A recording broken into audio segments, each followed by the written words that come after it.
बिस्मिल्लाहिर्रहमानिर्रहीम। अस्सलाम वालेकुम। कैसे हैं आप? आई होप के बिल्कुल ठीक होंगे। अल्लाह ताला से दुआ है कि वो हमेशा आपको खुश आबाद और मुस्कुराता रखे। प्यारे प्यारे बहन भाइयों, मेरी कोशिश होती है कि मैं आपके लिए जो भी रेसिपी से लेकर आऊँ वो पहले से ज़्यादा बेहतर, कम बजट में बनने वाली, मज़ेदार और आसान हो। तो आज हम जो रेसिपीज़ बना रहे हैं वो किचन में मौजूद सामान के साथ गंदम के आटे और आलू प्याज के साथ बहुत ही मज़ेदार और टेस्टी नाश्ता तैयार करें। जब आप एक दफ़ा ये नाश्ता बनाएंगे तो पूड़ियाँ और कचौरियाँ भी खाना भूल जाएंगे।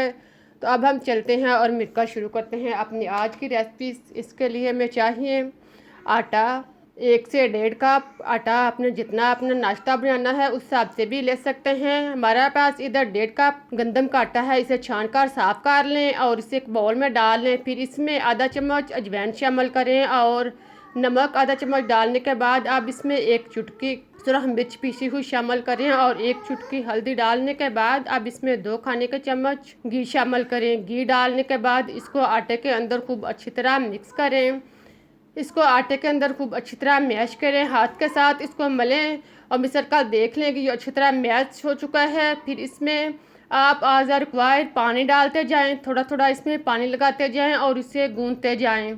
इसे आम आटे की तरह गूंद लें, लेकिन ख्याल रहे कि इसे आम आटे से ज़रा सख्त रख के गूंदना है। इसको अच्छी तरह 4-5 मिनट तक गूंदें और गूंदने के बाद आप इसके ऊपर थोड़ा सा ऑयल लगा दें ताकि इसके ऊपर सिकरी ना आए। अब इसे एक साइड पर रख दें, इसे 10 मिनट के लिए छोड़ दें।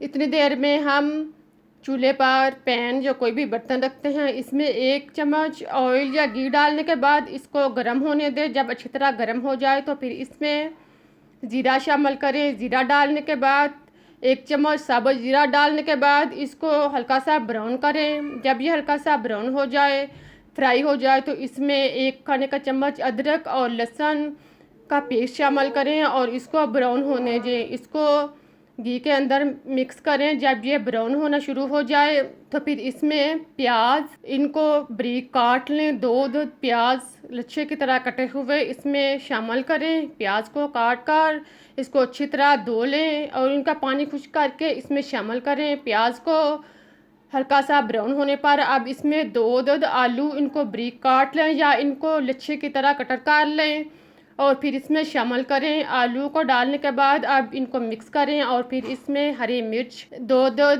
इनको काट लें। हरी मिर्च खाने के लिए बेस्ट होती है और विटामिन सी से भी भरपूर होती है। हरी मिर्च डालने के बाद अब इसमें 1 अदद सुरख मिर्च कटी हुई शामिल करें।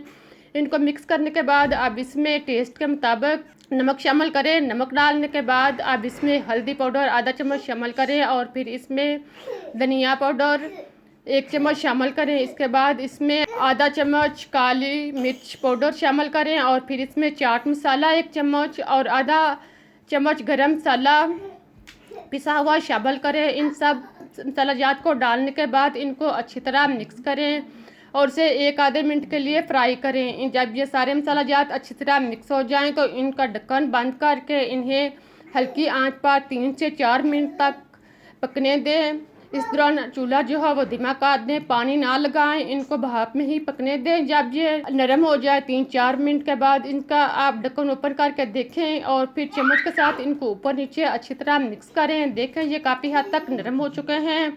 अब हमारे आलू का मेज़ा तकरीबन तैयार हो चुका है। अब इसमें हरे धनिया का छिड़काव करें। हरा धनिया कटा हुआ 2 से 3 खाने के चम्मच इसमें शामिल करें और चूल्हा बंद करके इसको रख दें। इसे ठंडा होने दें। जितनी देर में ठंडे होते हैं, अब हम जितनी देर में ये ठंडा होता है उतनी देर में आटा जो हमने गूंद कर रखा हुआ था इसको लें, इसके छोटे से पेड़े बना लें। आप इसका छोटा सा पेड़ा बना लें और इसकी छोटी सी रोटी बेल लें।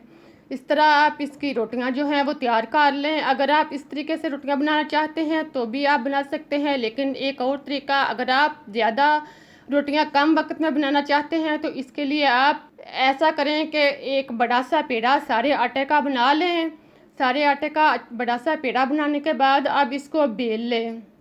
बेलने से पहले आप नीचे आटे का छिड़काव करें और फिर इसको आम रोटी की तरह बेल लें। पहले इसे हाथ की मदद से, उंगलियों की मदद से थोड़ा सा बेलें और फैलाएं, फिर इसे बेलने के साथ बेल कर बड़ी सी रोटी तैयार कर लें। इसे आम रोटी की तरह बड़ी सी रोटी बनाएं।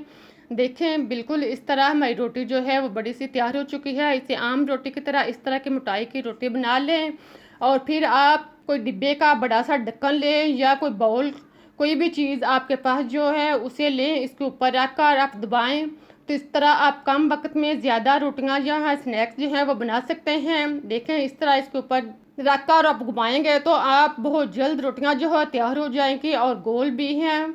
इस तरह इनको आप अंदर से निकाल लें और सारी रोटियों को इसी तरह निकालने के बाद आप एक रोटी लें, इसके ऊपर आलू का अमेज़ा जो हमने बनाकर रखा हुआ था वो 2 खाने के चम्मच इसके ऊपर बार कर रखें और फिर इसको आप एक साइड से पकड़ कर फोल्ड करते जाएं। इसी तरह आप एक हाथ की मदद से इसे इकट्ठा करते जाएं और दूसरे हाथ में इसको घुमाकर इसे बंडल की तरह बना लें। देखें इस तरह सारे बंडल की तरह बनाने के बाद इसका मुंह जो है वह बंद कर दें। ऊपर से अगर आटा ज़्यादा हो तो आप थोड़ा सा उतार भी सकते हैं, लेकिन इसको आप दबाकर उंगलियों की मदद से दबाएं और इसी तरह आप नाश्ता या स्नैक्स जो है वह बना लें।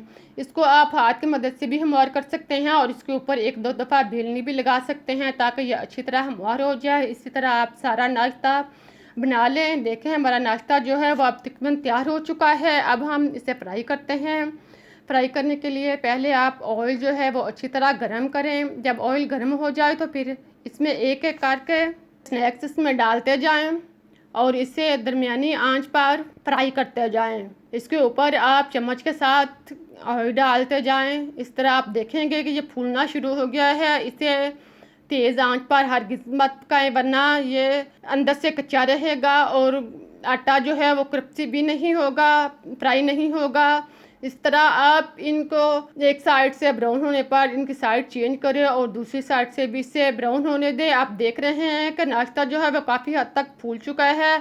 ये हमारा बेस्ट नाश्ता तैयार होने की निशानी है। जब ये अच्छी तरह ब्राउन हो जाए तो इनको निकाल लें। इसे टिश्यू पेपर पर या किसी भी जालीदार बर्तन पर रखें ताकि ये इनका ऑयल जो है वो अच्छी तरह रिमूव हो जाए। देखें हमारा नाश्ता कितना क्रिस्पी और मज़ेदार तैयार हुआ है। इसी तरह सारा नाश्ता तैयार करने और फिर अब मैं आपको काट कर दिखाती हूँ कि नाश्ता जो है कितना क्रिस्पी और मज़े का तैयार हुआ है और अंदर तक ये फ्राई हो चुका है। आई होप कि आपको मेरी रेसिपीज़ अच्छी लगी होगी। आप एक दफ़ा ज़रूर बनाएं। अगर आपको मेरी रेसिपीज़ अच्छी लगी है आप एक दफ़ा ज़रूर ट्राई करें। अगर आप चाहते हैं कि इसी तरह की मज़े की रेसिपीज़ आपको मिलती रहें तो चैनल को सब्सक्राइब करना ना भूलें और रेसिपीज़ को लाइक भी कर लें। अब मुझे इजाज़त दें, फिर मिलते हैं नई रेसिपीज़ के साथ। तब तक के लिए अल्लाह हाफिज़।